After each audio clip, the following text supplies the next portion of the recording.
Hi everyone, Arizona Treasure Hunter here. So today's going to be a pretty fun adventure. I'm going to be hiking to a haunted cave and staying the night there. That's right. And I'm alone. So it's a long distance, and I'm setting off at dawn. That's the sun. It's my morning ritual. So I'm going to be treasure hunting along the way, metal detecting, artifact recovering, and it's going to be a fun adventure. I'm going to take you guys along for the ride. So I'm going to throw on my pack. We're going to hit the trail. Let's get going. All right, so we're on the trail. Yes, it begins.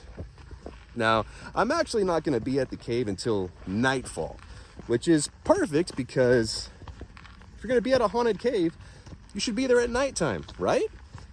It just makes sense to me. A plus B equals, that's common sense. But between here and there, however, I'm going to be metal detecting at a place that was used by the United States Cavalry and pioneers in the 1870s and 80s to go in and out of this valley that I'm in. So it's going to be a fun adventure. It's a beautiful morning. Hope we find some cool artifacts and treasures. So let's go. I'm off on another adventure. I don't know what I'll find. Diddle diddle diddle diddle, I freaking lost my mind. So I've reached the summit of this ridge line, and the view up here is absolutely spectacular. Check it out. It looks better in person, I promise you. But I'm just gonna explore the area real quick to get lay of the land, and then we'll start some metal detecting. Let's get to it. All right, so I've got a site I'm gonna start metal detecting on. I'm gonna give it a few swings, see what we find, and go from there. So let's get started.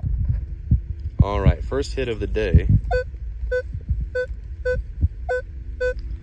15, 16, 14. All right, let's find out what it is.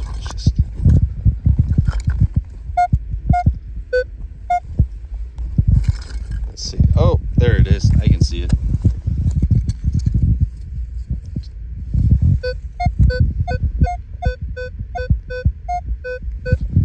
Yeah, it's the top of an old can. Well, it's not really that old. It's probably the top of like a beanie weenie can, pork and beans, something like that. But not from the 1800s, but we'll haul it out, clean up the area, keep going. There's treasure out there. We will find it. Let's go. Hey everyone, so I'm working my way towards the cave. It's still a long distance away. I got a lot of distance to cover still, but I'm still on this route that the US Army used in the 1870s and the 1880s, and pioneers used it as well, going from one valley into another. And check out this surface find. Let's see. I don't know if y'all can see that. So this is an old horseshoe, and I can tell it's from the late 1800s because there's this lip sticking up from the horseshoe, and there's another one here, and there's one on the back end also. It's absolutely beautiful. Look at that. It still has one horseshoe nail still in it. Beautiful. It's been here all this time. This is a witness to the Wild West right here. I wish it could talk because the stories it would tell would probably just drop our jaws. I love it. This is history. I'm the first person to touch this since the last person touched it over 100 years ago. That's a humbling feeling. It has to be experienced. You can't really understand it until you experience it. So, beautiful.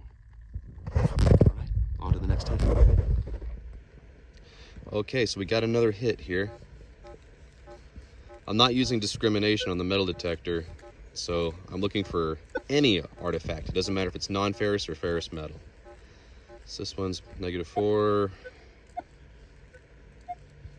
Okay. I'm gonna put the phone down and let's see what we got. All right, let's see what we found. Okay. Nothing in that one. Nothing.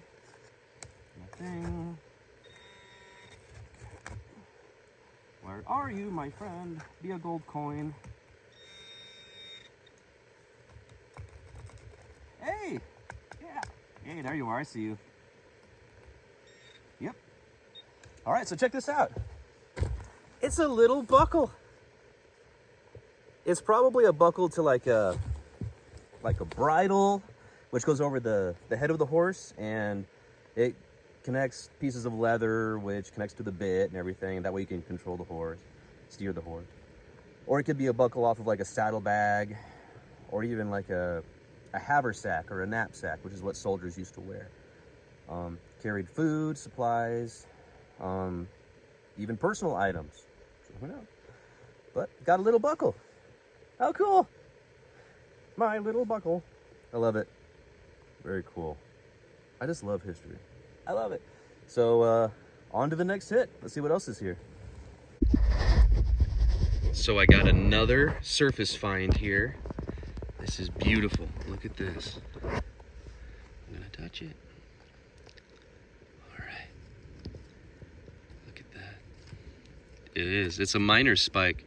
So this is what would have been inside of mines holding down like boards and metal rails to push ore carts on. Bet they were carrying a lot of these. Probably fell out of a pack from a pack animal, like a mule or a donkey.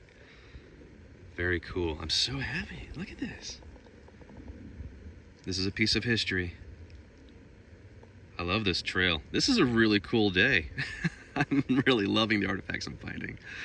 Nerdy success. Yes! Alright, so I've been finding a lot of shotgun shells in this one little area on this hillside here. Still working my way to the cave, but I'm just metal detecting along the way of paths of least resistance that might have been traveled back in the day, 1870s, 1880s. I came upon a cluster of shotgun shells, so I've got some more hits underneath this beautiful juniper tree here. There's one over here, and then there's one there. This one sounds okay. This one sounds like just metal. So let's just see what we got. Hope it's not a shotgun shell again. So that one, it's kind of all over the place. And then there's that one, which is -4, -5. So let's dig her up. Let's see what we got here. Try to do this one as live as I can. Okay. Okay.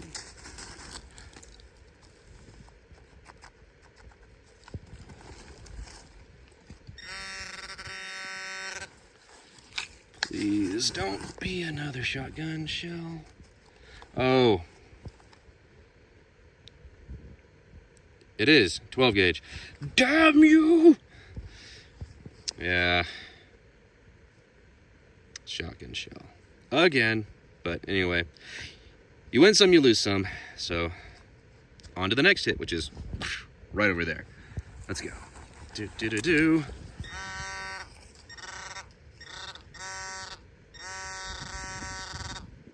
Okay.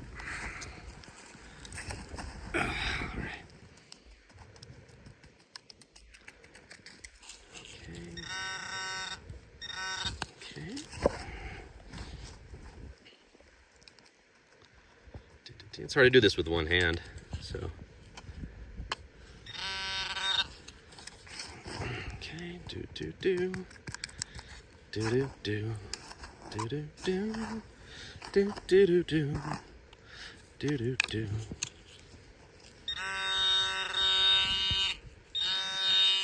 Okay, it's in here.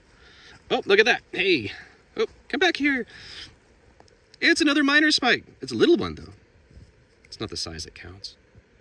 It's what you do with it. Look at that. How cool. Yes. Another miner spike amongst the field of shotgun shells. So many shotgun shells. But this is so cool. There's old stuff mixed in with the modern stuff, and I just love that. So it doesn't matter how frustrated you get with the site, keep at it. This is proof that, you know, you can be successful if you just keep at it. Persistence. All right, sweet. Is there anything else here? No. Okay. All right. On to the next one. All right. So I found this clump of wire, which was really, really annoying to get out of the ground. Gosh. This thing was annoying. But when I pulled this up, I found something. I found this beautiful piece of glass. And look what it says at the bottom of it. I wish this was intact. It would be so much cooler, but I'm happy with just finding the bottom of it. It says bottled, or a bottle, bottle, patented, April 17th, 1877. Isn't that cool? Man, I mean, it's just a broken piece of glass, but I mean, we have a date. This is the only thing I have really found so far on this trip that is dateable. And, you know, this could have been patented in 1877, but it could have traveled here in 1878, 1879, 1880, but still, we have a date. And that puts it when this trail was used, going from one valley into another by the U.S. Army, and then by settlers and pioneers, miners, prospectors, you name it. It's so cool. This is a piece of history. Love it. I'm gonna have to look up what these symbols mean. I'm not really savvy when it comes to bottles and like what they were used for. If anybody could recognize those symbols and numbers and stuff, comment below. I'd love to know. Very cool. All right, on to the next hit. Hey everyone, so I'm having a really fun day and I found some really amazing artifacts so far. I found an intact horseshoe from the late 1800s, which puts us in the right time frame of when that trail was used by the U.S. Cavalry and by settlers, prospectors, pioneers, you name it. And then I found the broken bottle that at the bottom said April 17th, 1877, bottle patented, which is so cool. I love finding things with dates on them. It really puts you in that time frame. And I wish I could have known what happened the day that it was lost. Maybe they just finished drinking whatever it was, or using whatever medicine it was, and then just tossed it away, or maybe it fell out of a pack, who knows? But I wish it was an intact bottle, but I'll take it. It's got a date on it, and it's in the right place, right time frame. So I love it. So I'm just gonna chill out, and then I'm gonna make for the cave. So follow me on my 4-mile hike to the haunted cave. Let's go. So I finally made it to Haunted Cave. Wow, what a fun adventure it's been today. I'm really tired. Like, it took me all day to get here, but what a fun adventure it's been today. And thank you for joining me on that adventure. It's been so much fun uncovering artifacts from the 1800s and sharing them with y'all. Thank you for being a part of that with me. And let me show you my crib for the evening. This is Haunted Cave. Check out this view. Now, Haunted Cave, I call it Haunted Cave not because there's like legends or lore or ghost stories about the cave, but it's just, I just feel that it's haunted. So I can only describe it as this. Imagine going into an old Victorian house for the first time since it's been abandoned like 100 years ago or something like that. And you open the door, you enter it for the first time. That feeling you get when you enter the house is the feeling I had when I first entered this cave 2 years ago. And there's a different presence about the cave. I've slept in many caves. I've hung out in many caves in the Superstition Mountains, the Sierra Ancha Mountains, you know, down by Tucson, by Mount Lemmon, and then Wickenburg, and then the Weaver Mountains, and then Bradshaw Mountains, you name it, all over the place. This cave's different. It's just different. It's not very big. Check it out. It's not very big at all. If you've ever seen the movie Congo, and there's a part of the movie where Tim Curry, and I'm going to quote him, he says, like, I've translated the petroglyphs or the hieroglyphs. And they say, like, what do they say? And he says, we are watching you.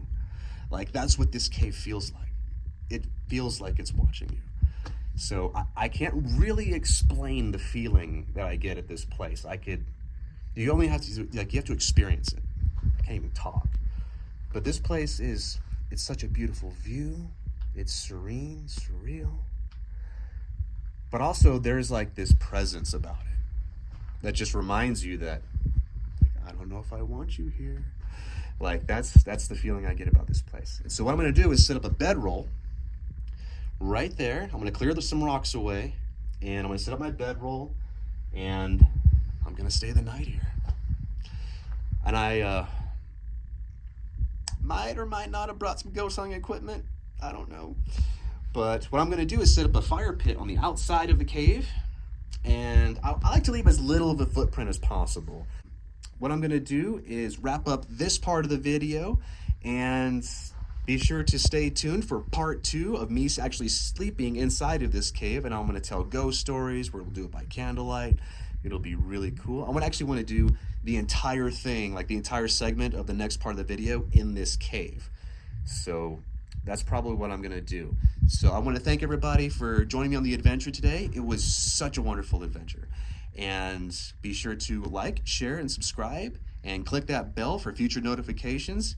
And join me for part 2 of treasure hunting to haunted cave.